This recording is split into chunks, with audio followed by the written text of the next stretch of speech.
Welcome, Jason Forrest, to the Balanced, Beautiful, Abundant Show. Thanks, Rebecca. Thanks for having me. I'm so excited to have you on the show. I have been blown away by your background in sales and sales training, and I'm going to share a little bit about you with my audience just so they know how epic this show is going to be. So, Jason Forrest's infectious love of sales has inspired and invigorated sales teams for more than a decade. Jason's entire career has revolved around creating and teaching battle-tested sales strategies from the front lines. He's driven by science and psychology. So everything he preaches, he has used himself. Billion-dollar companies rely on Jason and his wife Mary to lead them into the future of sales and sales training. Jason is a member of the Global Guru's top 30 list of the most influential sales professionals in the world.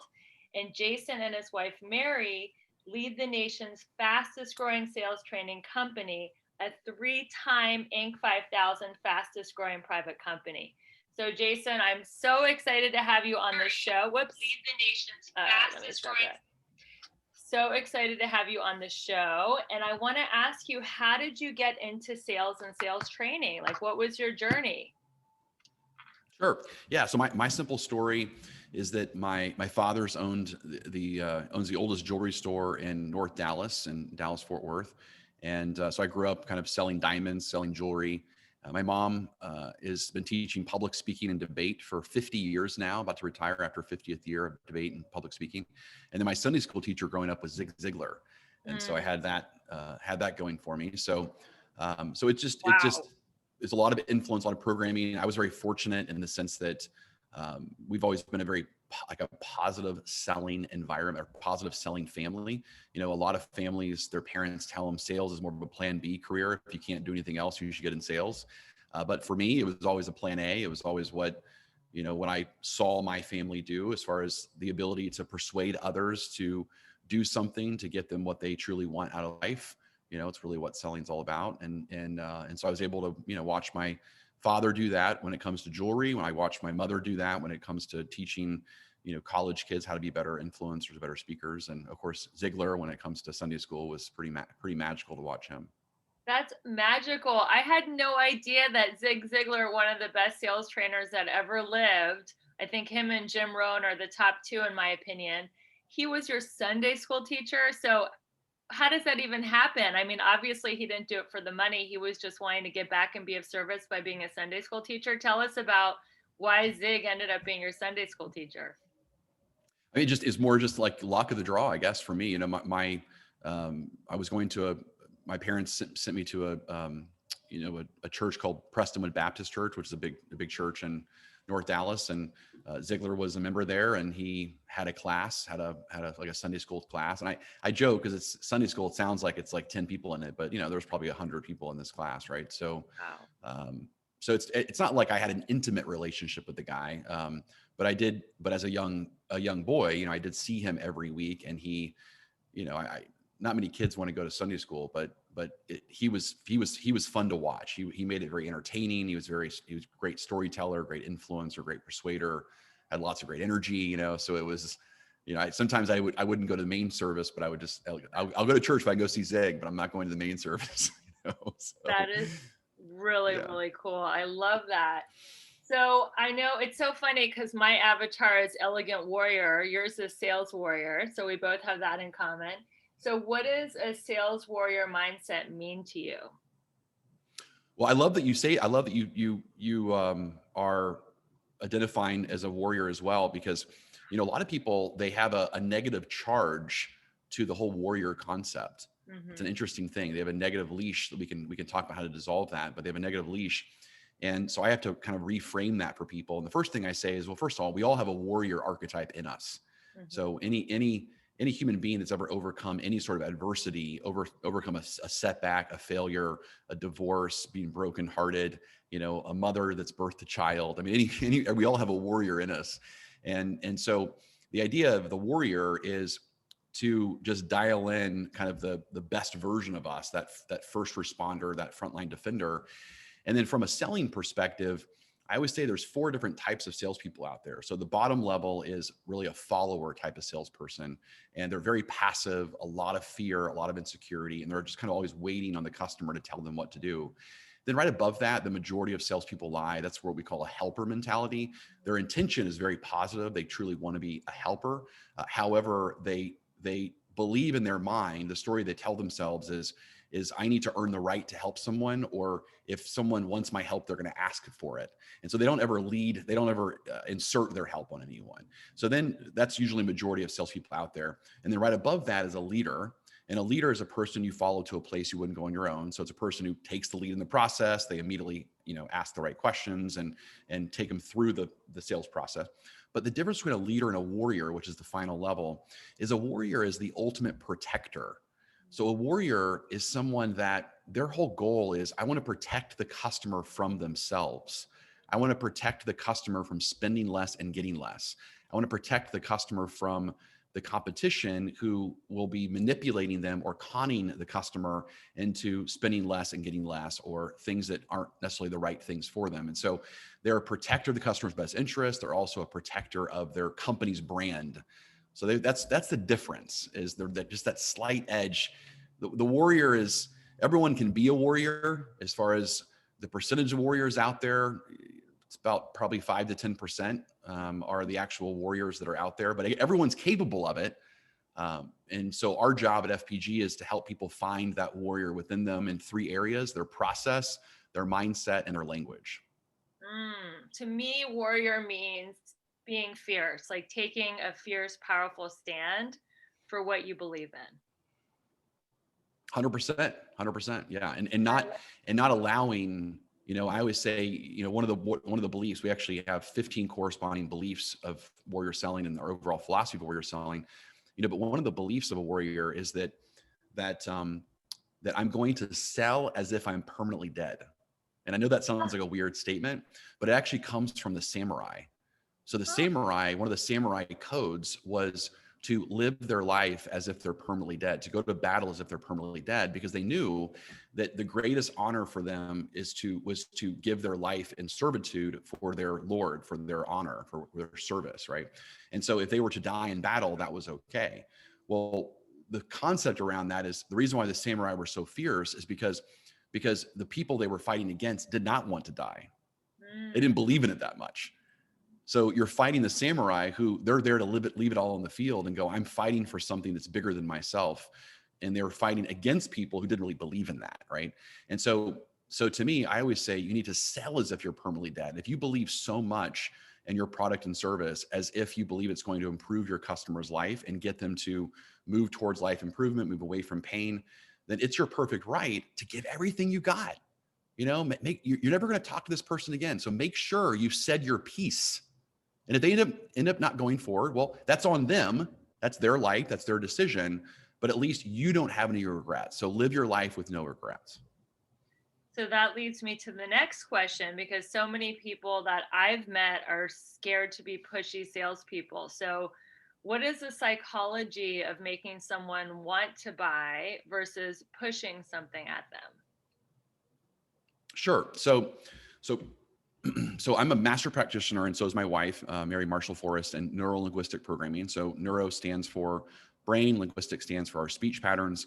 And what's been proven by science and psychology is the way that we speak is a window into how we think drives how we feel drives our motivations drive behaviors drive results, right? Okay. So one of the ways that if I was to coach someone right now that's dealing with this, then I would say, okay, well, what's your positive intentions? Let's even just role play this, Rebecca, right? So I want you to embody the person that says, I don't want to come across pushy. Okay. I just don't want to, I love the product, but I just don't want to push people. Perfect. Got it. So right now, Rebecca, I want you to think of a customer that your product or service could really serve. Can you think of someone like that? Yes. Perfect. And so what's your ultimate intention for them? Like, how do you believe your product or service will really help them and serve them? It'll help them lose weight and feel more self-esteem. Perfect. So how are you going to feel if they end up going with your competitor? So what's the downside of that? Like what's so bad about going with your competitor? Because I don't think the product is as effective, and I feel like I'm actually hurting their health by letting them go with a competitor. Perfect. So if they go with the competitor, they end up hurting their health. Is it also possible they could go down a path that maybe loses motivation in themselves? Maybe they create even a bigger story that says they're not worth it, they're not enough, they're not capable. That kind of downward spiral. Is that correct as well? Definitely. It would definitely affect their self-esteem to stay overweight. Perfect. Good. So right now, Rebecca, you're in what I would call a little bit of a therapeutic double bind, because your positive intention is that you truly want to serve them, you truly want to help them. At the same time, your conflicting belief right now that you have is, I don't want to come across too pushy. Mm-hmm. So we have a little bit of a cognitive dissonance going on, right? So the cognitive dissonance is that we either get you through the fact of giving you the right tools and techniques to assert yourself on them, not be aggressive, but be assertive, and Mm-hmm. share your insights with them. Or if you don't do that, then your customer potentially is going to go with your competitor, and you're going to feel, it sounds like, even guiltier about that. Yeah. Perfect. Good. So what would you like to do instead? I would like to be inspirational, passionate, and convincing that I have their best interests at heart so they buy my weight loss product. Perfect. Good. So, so suppose I could show you a way to be convincing and inspirational and have their best interest at heart. Then would that be something you'd be interested in hearing more about? Yes. Perfect. Good. So all I would suggest that you need to do, Rebecca, is it sounds like you already know a ton about that customer. So the next time you get on a conversation with them, I want to teach you a simple technique called the infinity loop. And so the infinity loop is where you're going to summarize back, you're going to backtrack and summarize back to them everything that you know about them. So what are their goals? What are their aspirations? It's not just about losing health, but why do they want to lose health? Or sorry, improve their health? Why do they want to lose weight? Why do they, what is that going to give them more in life? More sex, more freedom, more power, more love, more what? What is the why behind it? What does it mean to have a better, healthy life, right? We need the meaning behind it. And then once you do that, then you're going to remind them all of that. You're going to say, is that still your main goal? Yes, it is. So what I want to do right now for you is I want to share with you just a couple of options of how I believe I could truly serve you and help you get to that goal. All three are great options. They're all three that would benefit you. Then I'm going to ask you a simple question, and that is, of the three options, which one do you feel is the easiest one for you to get started with today that will help you move towards that goal of health because of this and this and this and this and this? And then we'll decide. We'll immediately get started with the taking action towards that. And more importantly, I look forward to 3, 6, 9 months from now, looking back at this exact moment, knowing this is the exact time that you decided to take back your life and choose health for you. All right, so let's get started with the three different options. I love that because alternative closing A, B, or C is so much easier. And that's not pushy. That's not, you got to buy this now. It's putting it back on them. Do you want to take option A, B, or C? So that actually, that's a really good technique. And I've forgotten that. So that was great. Thank you for reminding me. So let's talk about, you say you have brand new cutting edge sales strategies. So what makes your sales strategies new or different than the strategies that your first Sunday school teacher, Zig Ziglar, taught? What's new in the world of sales? Well, that's a great question. So, in a lot of cases, I always tell people I'm the youngest old school trainer that's out there. So, sometimes new is actually very old, but Right. um, what's happened, like anything in life, right? Let's just do a quick history lesson here. So in the early 80s, there was a bad rap about sales, the movie Boiler Room or Wall Street, Wolf of Wall Street, all these kind of negative connotations came out about sales. And so people started kind of marking that said, okay, well, sales must be a con artist. There must be a connection to that. If I'm to sell someone something, I'm not helping them. It's a negative side, right? What happened is the pendulum, like it does in life, it swung all the way to the other side in the 80s with this whole relationship selling movement. And it was all about solution selling, relationship selling, integrity selling, all of this kind of, we call it the soft selling revolution that came out. And it became very popular because, again, people were trying to do the opposite, as we all do in life. It's just like, even now, I mean, gosh, no wonder the Democrats took over, because, it's people didn't like the extreme side of the conservatives. And so now let's go to the other side, right? So it's always going to be a pendulum of back and forth, right? And so what happened is we went so far to the side of, it's all about building relationships and not asserting ourselves on people, that we kind of lost our voice as advisors, as sales professionals, as sales warriors. And so that's all I did, is I'm trying to ignite the pride, purpose, and respect of professional selling. And so a lot of what I teach is stuff that Zig Ziglar taught, but at the same time, I've added in neuro-linguistic programming. I've added in a lot of other things to keep it obviously relevant and cutting edge, for today. So for example, that technique that I just showed you called the infinity loop, that's a very NLP technique that Zig Ziglar didn't know about back then, right? So that's reminding them, rekindling the fire from the past. So backtracking, telling them what you're about to do next, and then telling them what's going to happen in the future, and then telling them it all starts right now. So that's the infinity loop that you would create. But the other thing that's kind of changed a lot is, things used to be very procedural back in the old days when it came to selling. And then people, scripts got a bad rap. We don't really scripted and be robotic. And so everyone threw out the scripts. Okay, we're not gonna do scripts anymore. Sales is just an art form. And well, that's not true either, because if you look at the top 1%, they follow a process, a step-by-step process, but you have to embody it. Right. You have to embody it. Right. It's like an actor. You don't feel like the actor is saying a script because they're embodying the character. So that's just, I feel They're the same embodying it. scripts. Yeah. Yeah. And so I call it, there's actually, what's that? I actually love sales scripts because they give you kind of like a guideline of where to go. Well, they give you a guideline, but what's interesting is that this is what I always tell people is, I'll ask them again, what's the positive intention behind their behavior? Well, I don't want to sound too, robotic. Okay. What do you want to sound? Well, I want to sound genuine. Okay.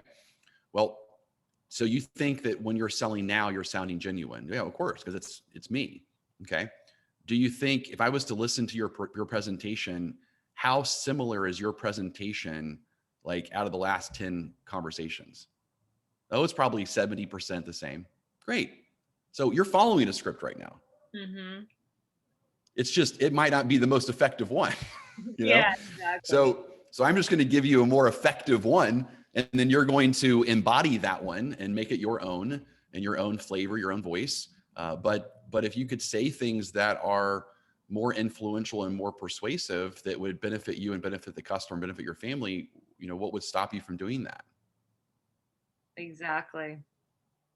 Yeah, So it makes a lot of sense. So speaking of sales presentations, Jason, in your opinion, what do all great sales presentations have in common?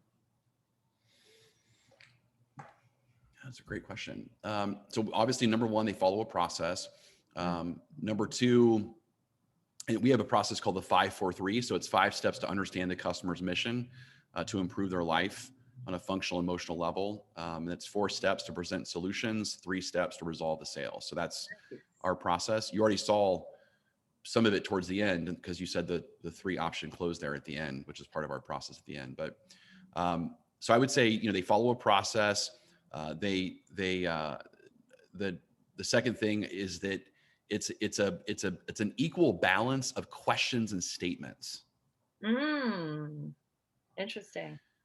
So for example, let me start how my process normally starts, right? So let's say I'm cold calling someone, or I've set an appointment on LinkedIn for an initial 20-minute get to know you session, right? To see if there's a fit relationship, which is where we do a majority of our business is off LinkedIn. And so I would have a quick conversation, and I would say, hey, Rebecca, thanks for taking the time. Thanks for taking our Zoom meeting. I know your time is extremely valuable, so I'm just going to get right to it and see if there's a fit for us to, have a further conversation. How's that sound? Great. There's a few ways we're able to help businesses right now. Number one, we are a sales recruiting company. We can go out there and find a fearless sales warrior for you. Use third-party assessments to make sure they're better than half your existing team. Put them through our 90-day sales training program that's listed as number 1 in the United States, number 2 in the world, and then guarantee their performance. Or we can take your existing salespeople that might be bottom producers or average producers and turn them into top sales warriors. Or we have a program called Leadership Sales Coaching. We can turn your sales managers into Bill Belichick, Nick Saban, Pete Carroll of coaching. Of any of those 3, recruiting, sales training, or sales management training, are any of those a need for you right now to achieve your goals in 2021? So that's an opening that's very effective that most people wouldn't do, because most people, they get it, they're too slow getting out of the gate. Yes, because people are told you have to build rapport first. But they have an incorrect definition of rapport. So rapport from an NLP perspective, or rapport from a warrior selling perspective, is we use business rapport. So rapport means you're on the same page with someone. Where rapport has completely taken a bad rap is to be in rapport with someone. I have to talk about, the Democrats taking the Senate, or I have to talk about the weather, or I have to talk about state, normal events, or I have to talk about, hey, I see, Rebecca, you got flowers behind you. Let's talk about your flowers for a little bit. Like that has nothing to do with what rapport is all about. Rapport is I'm on the same page with you with what your goals are. What are you trying to accomplish? Where are you stuck? Where are you trying to move away from? Where are you trying to move towards? And do I hear you? Do you hear me? Do we have alignment with a shared mutual purpose, a mutual vision, a mutual strategy? That's rapport. And when rapport is lost, all is lost. But it's business rapport done in a friendly way, not I'm going to build a friendship with you and occasionally talk about business. I love that. It's so much more genuine. Well, it's also what high produced. Yeah. It's the other one is like, what? Sorry, again. Pretend we're friends, so then I can like pivot and sell you something. And this is why we're talking. We're both on LinkedIn. We both want better results. Like, let's get into it. I love it.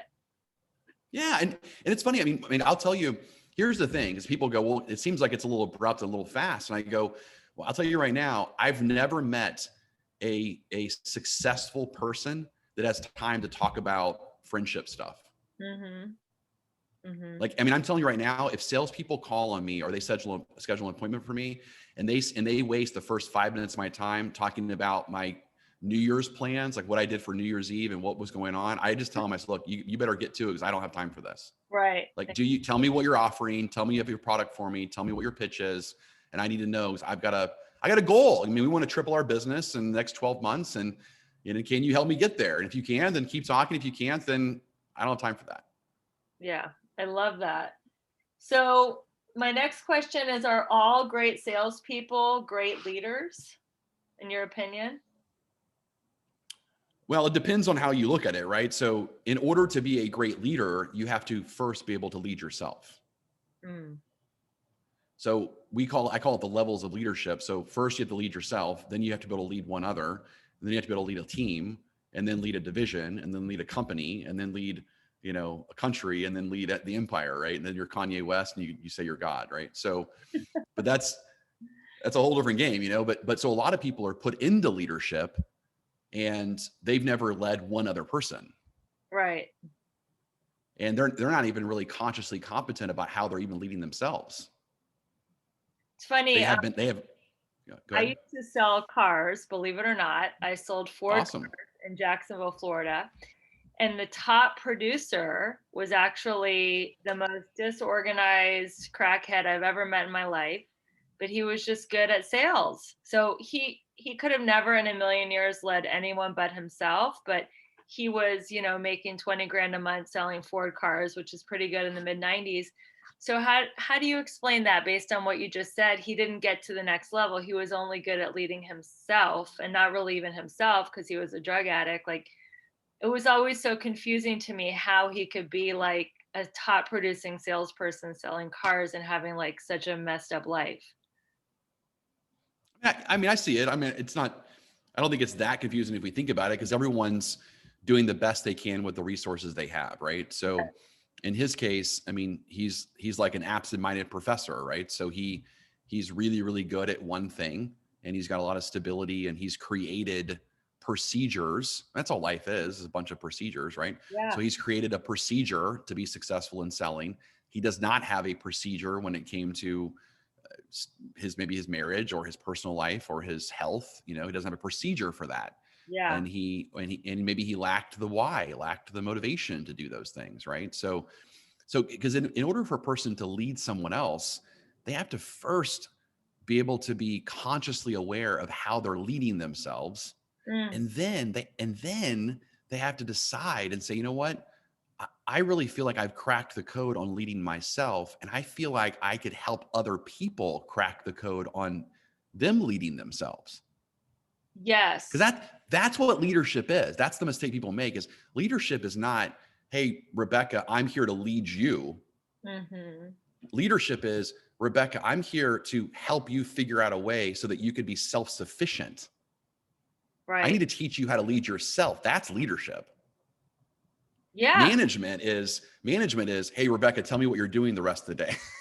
Right. I don't want to do that. I don't have time for that. So in our program, like our leadership sales coaching program is listed as the #1 sales management training program in the world. Wow. And it's all about, my style of leadership. I call it benevolent alpha. Right. So benevolent is, I truly care about you as a person. I care about your goals. I care about where you're trying to go. The alpha side is, I'm in charge, and it's my company. It's my playbook. You run the plays. I call the plays, and I'll help you make a lot of money. If the plays don't work, then it's totally my responsibility, and it's my bad. But if you don't run the plays, it's all on you, man. You better run the plays. So, but that's my style, right? Everyone has their own style, but my job is to show you how to do that, right? And to be self-sufficient. I love that, the benevolent alpha. And I also love basically what you're saying is, you can give a man a fish every day or teach him how to fish for a lifetime. And your sales training teaches people how to be great leaders and how to be great salespeople. So you're giving them independence, and it's easier for the manager too, because then you don't have to like baby everyone. It is. And the key to that though is no. So here's a simple thing everyone can write down that to me is so simple. And that is know, show, do, teach. Mm. So if you're a leader right now listening and you want to teach other people how to be self-sufficient and lead themselves, first you have to give them the knowledge. So whatever you're teaching them, give them the knowledge. So today we're teaching the knowledge. So like, let's say I was teaching the infinity loop, which is what I did earlier. So that's the knowledge. Here's the infinity loop. Well, show is, let me demonstrate it. Let me demonstrate how to do the infinity loop. Okay. Mm-hmm. You can demonstrate in a role play, and then you can also demonstrate where they can shadow you. So my salespeople shadow me when they first get started. And I always tell them, look, I'll sell your first deal for you. But every time that we get off the phone, you need to be documenting exactly what I'm doing. And I need you asking me questions about what am I doing compared to the sales process I taught you, because you need to be able to see it, right? And see what I'm doing and hear what I'm doing. So that's know, show, and then they do it. And then the leader shadows them and then gives them feedback. And then finally, when they're kind of like blessed and kind of knighted, so to speak, then they go and teach the know, show, do to someone else. Mm-hmm. I love that. That's the legacy. Know, show, do, teach. That is awesome. Know, show, do, teach. Very simple. So what you're talking about a lot is person-to-person or Zoom selling. What are your methods or teachings for online marketing, like ClickFunnels and, everything's online now, automated selling, like email sequences? And what is your philosophy when it comes to online selling? Or do you just always make sure you get on a Zoom face-to-face with someone? Well, first of all, just make sure we change the language here, because that's not selling, that's marketing. Okay. Marketing, yes. Online marketing versus person-to-person sales. Yes. Yeah. So selling, right, is when a human being has a conversation and influences them with their words, either through email communication, written communication, or video, or through Zoom or face-to-face. And they're convincing them to do something with their words. That's selling. If there is no human interaction involved, that would be marketing, right? So I'm a big fan. I think marketing's great. I'm a huge Frank Kern fan. I'm sure people listening know Frank Kern. I think he's one of the best when it comes to online marketing. I have plenty of ClickFunnels. If you right now, everyone can listen right now. If you go to warriormindsetbook.com, warriormindsetbook.com, you can get my Mindset of a Sales Warrior book, which was listed as the best new sales book in 2019 in the world by Stevie. And you can get it for free. You just pay shipping and handling, and then you'll go through my click funnel. Nice. Right? So you get it for free, pay shipping and handling, and the next thing is you get a bunch of cool things. You get a goal setting guide, you get all these extra videos. You get, I'll take you through visualization exercises, affirmation tracks, like all kinds of cool stuff, right? And then of course that lead will be entered into our system, and then one of my sales warriors will call upon you and offer you other opportunities, right? So we use that kind of stuff clearly as it's a marketing funnel to then transfer over to sales, from that standpoint. So I think that's important. The other thing that we do on the sales side though is, look, I'm a big fan of using LinkedIn. So for example, like our technique that we use is that I teach my clients and my salespeople do is, they're constantly sending out LinkedIn messages, sending out targeted campaigns. It's all about disrupting the pattern. So I always say you want to disrupt the pattern. So, right now, a lot of people are just sending out basic messages on LinkedIn. So my team instead will send out a video, or they'll send out an audio, something different, another thing I did recently is I used Dub. Do you know Dub? No, I don't. So Dub is like a competitor of BombBomb, but I think it offers a little bit more flexibility. But basically it's a video email tracking system. So I can create a custom video. I can have a list of, let's say 100 people that I send it to. I can put their name on the top of every video. So it would say, hey, Rebecca, I created this video just for you. Wow. And then it makes it personal to you. You open the video. As soon as you open it, it alerts me on my phone that Rebecca is watching my video. And then immediately I pick up the phone and I call you and I said, hey, I saw you watch the video. Let's talk about it. That is so cool. I think video messages are so much more personal because everybody's getting like so many messages in their inbox for marketing. And I think if people can actually feel your energy and see you and hear how you talk and feel your sincerity, that's a whole different level of connection. Well, of course. And everyone right now, if you go to LinkedIn right now and you connect with me on LinkedIn, I use LinkedIn as how Seth Godin does a daily blog. So I've written 7 books, but my LinkedIn is all about what I'm working on today. So it's like my most raw kind of out there stuff. That stuff will turn into books, and it will turn into training programs that I charge thousands and thousands of dollars for, right? So I would say if you want the unfiltered, like raw JFO stuff, like it's on LinkedIn for me.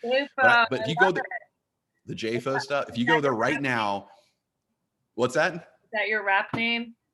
I need a rap. Maybe it is. I should do that. I think it should be. But anyways, if you go there right now, you can see some videos that I've sent out. So like one I did for the holidays is I paid, you'll love this. So I went to this company called Hire Santa. You guys should all check out Hire Santa. So Hire Santa, is like it's like a pimp agency for Santas, right? And so if you wanted a Santa, you buy a Santa from Rent a Santa, whatever. Well, now during COVID, of course they're doing like online Santa. So I paid Santa, I gave him a script and I told him to, basically do a selfie video of this script. Right. and then I took my phone. I have it right here. I took my phone and I went into Apple Clips. You know what I'm talking about? Apple Clips. Mm-hmm. So Apple Clips is an app that's right on your phone, right? And so I got the Santa video, and then I have Santa speaking, and then I merged a personal video separately to my top prospects. You with me? So for example, like here's this right here. Ho, ho, ho. I was just taking a look at the naughty nice list and saw your name was right up at the top.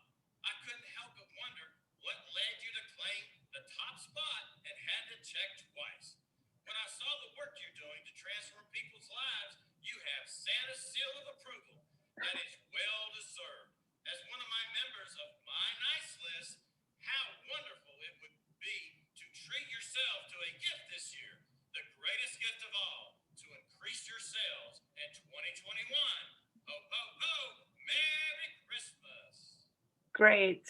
Love it. Forrest here. Hey, we just think on the calendar right now and just talk things through. I've been having a conversation with Edmund, and I know that we can get to a point of resolution. We just got to talk it out. And so I got a couple of options. We'll talk tomorrow in the email here.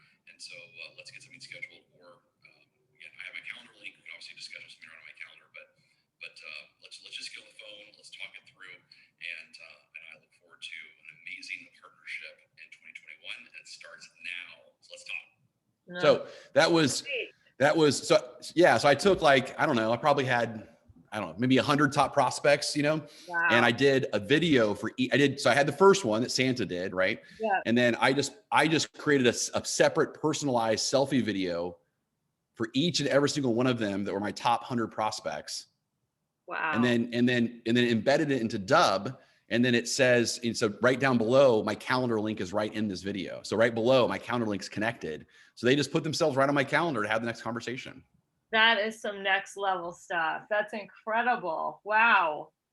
So how do you motivate? So how much does Santa cost me? $50, by the way. $50 for that one video? Yeah, that's nothing though. You know what I mean? Look at how much money I'm going to make off of that $50. No, you know? It's incredible. That's, that is creative, and that's using your personality and online marketing. I love it. So And who's not going to open a video from Santa? Everybody is. I know. Everybody opens Santa.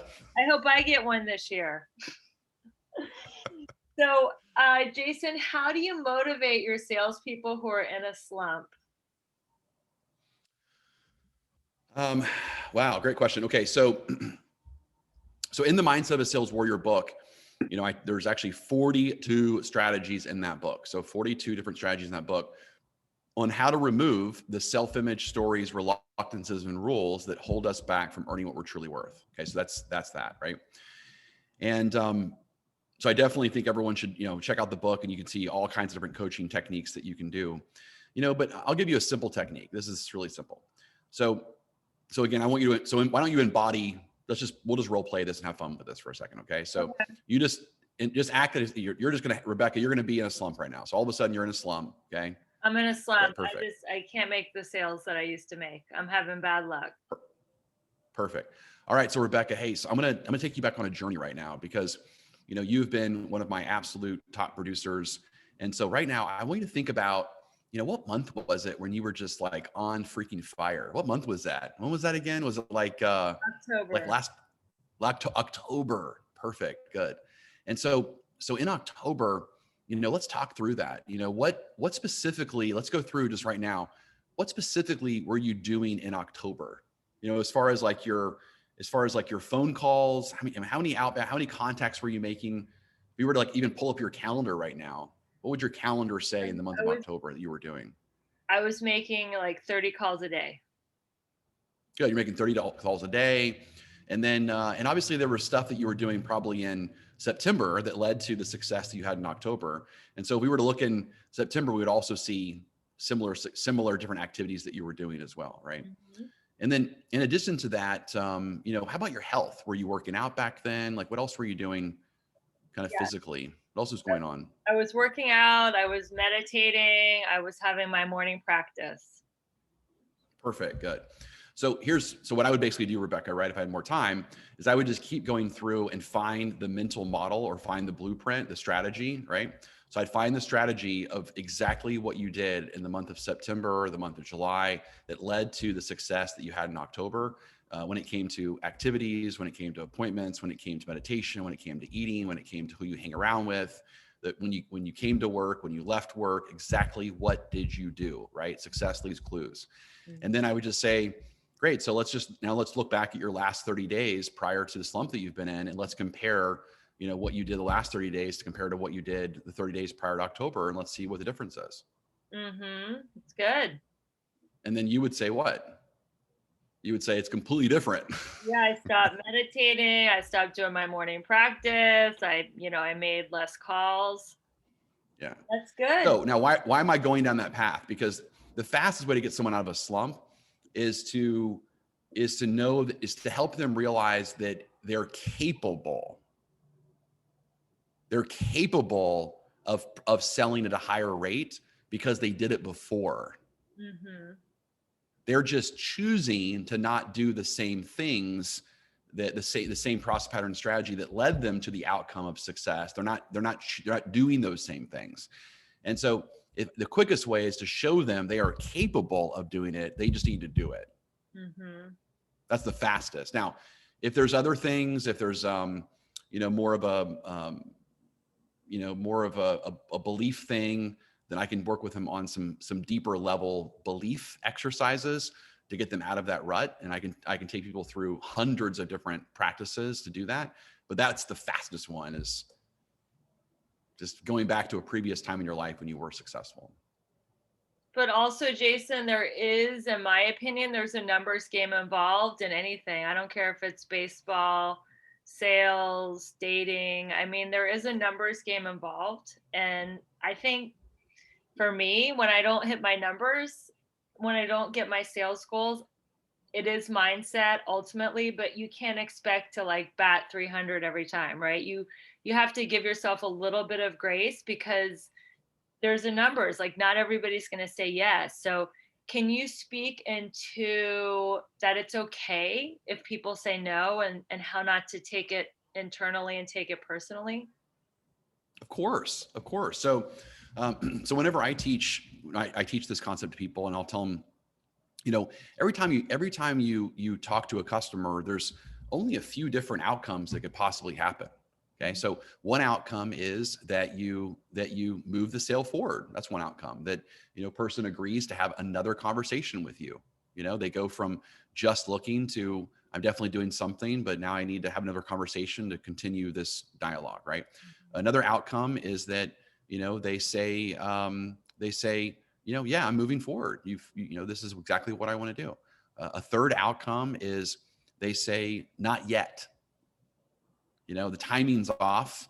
And so you close them on, to have a conversation in 3 months, Mm-hmm. Mm-hmm. which happens a lot. I can tell you right now, I mean, at the end of 2020, I scheduled probably 10 or 15 appointments on the calendar for January and February. Mm-hmm. For people that are just like, it's just, we can't do it right now. We're just not in the mindset for it. Great. And I said, great. So would you be in the mindset in January or early February to talk about this again? And they would say January, whatever. I said, great. I'm just going to assume that, January 23rd, which is a Wednesday at 2 p.m., you're going to be free. Does that sound good to you? I'm sure I'm free too. I'm sending you an invite. Will you just make sure and accept the invitation? We'll talk again on that Zoom call on January 23rd, right? So that's the third outcome. And then the last outcome is they tell you to pound sand.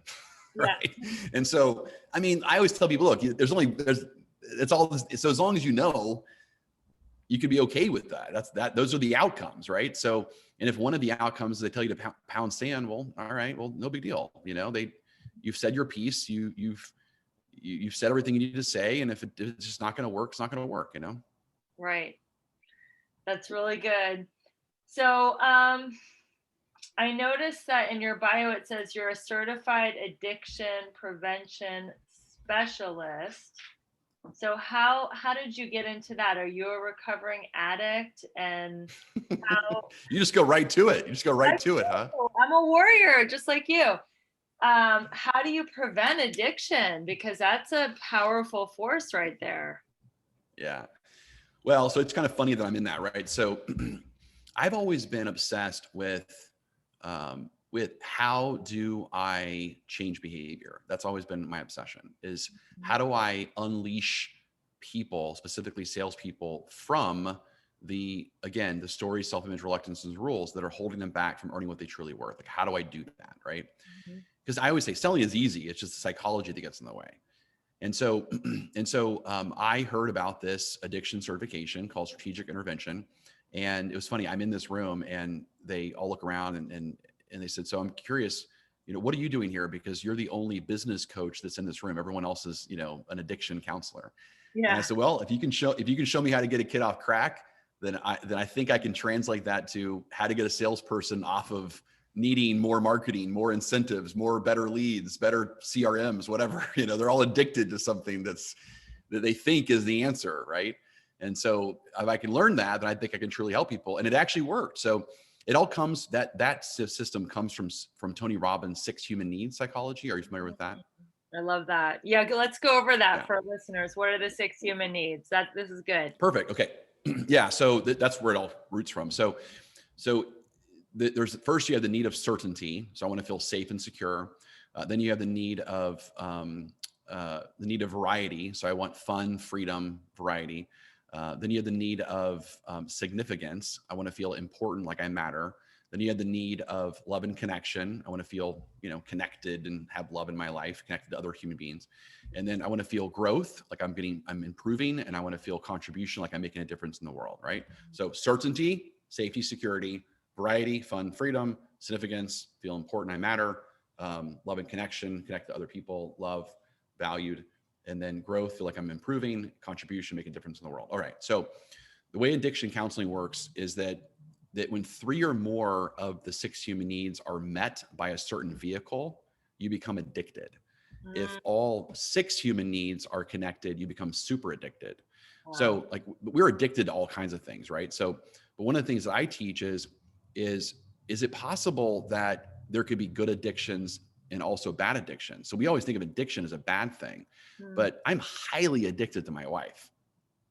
And we are partners in life. We are 24/7 partners. And that's because she gives me a tremendous amount of certainty, a tremendous amount of variety and fun, a tremendous amount of significance, a tremendous amount of love and connection. We grow together. We're always doing cool things together. Contribution, we work together, make a difference in the world. So we have an addictive relationship with each other. Well, that's okay, right? So, but the only way for a person to let go of an addiction is to replace it with a good addiction. Yes. So let's just say someone's addicted to, some drug that's hurting them. Okay.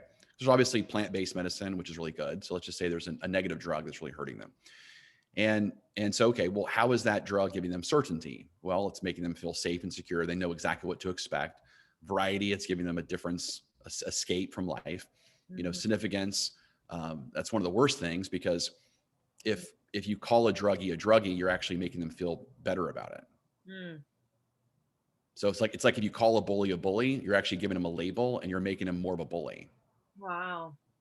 So one of the mistakes that we make, Yeah. one of the mistakes that we make in life is that, if you call a bully, it actually increases their addiction to it, because now they matter. Right. So same thing with a druggie. It's like, you're such a druggie. Well, that's not good. That you become like the whole family unit is revolving around you, because you now have such significance, right? Love and connection. We do drugs together with other people. Anyway, so that's 4 of the 6 human needs. Well, now we'd have to find a replacement vehicle for that person. And so that's why you see we always kind of joke, because if you ever see like an extreme CrossFit athlete, or like in my case, I'm in Spartan races and so forth, we always joke marathon runner, like some sort of like Peloton extreme being, whatever. We always jokes, or like they probably are a previous drug user, because you know what I mean? Because they had to find like a positive replacement addiction. Addictions from a negative. They switched their addiction. Yeah. Wow. That is so cool. So there's so many more. I got to get your wife on the show next time. She's so much better than me. And she has you should talk to her, because she has a whole message on abundance that you would really like to hear. Yeah, because that's what my teaching is. The 7 I know, that's what I'm saying. That's you should talk about that. Awesome. So how can people keep in touch with you? I'm going to put that free offer in the notes of the book, one of your many awesome books. How can people stay in touch with you? You mentioned LinkedIn. What else do you have for people to connect? Because I definitely know my listeners are going to want to connect with you, Jason. Yeah, so definitely let's connect on LinkedIn. And then also, again, the warriormindsetbook.com. And then also, if you're a leader that's looking for, to expand their sales team, we have completely disrupted the recruiting business by combining a recruiting company, an assessment company, a training company into one. We're the only sales recruiting agency out there that does all 3 combined as one. So it's a full package deal. Find them, assess them, train them, guarantee them. So that's pretty cool. And then of course, our training programs right now, they're all online. So we have our Warrior Selling 90-day programs, they start every month. Our leadership sales coaching programs start every month. And then we've got the Mindset of a Sales Warrior Masterclass, which is every month as well. So all different kinds of offerings at fpg.com. So F is in Forrest, P is in Performance, G is in Group.com. Awesome. Well, Jason, I'm going to go back and take notes on this podcast because I didn't want to take notes and interview at the same time. But wow, you packed so much information and so much contribution into the last 50 minutes. I'm just like, my mind is like spinning so fast. I have a lot to process right now. So thank you so much for your dedication, your time, everything that you've put into studying the art of sales. It's really inspirational for me. And thank you everybody for listening to the Balanced, Beautiful, Abundant show. We rely on you sharing this with your friends. So if you're listening on Facebook Live, tag a friend. If you're listening to the podcast, please rate, review, subscribe, and share with a friend. I'm sure we all know people that can benefit by Jason's powerful message that he had today. So thank you again, Jason, for being on the show. This was awesome. Happy New Year. And I can't wait to meet your wife very soon. Awesome. Thank you for having me. And yeah, I'd love to come back anytime. Sounds awesome. Thank you.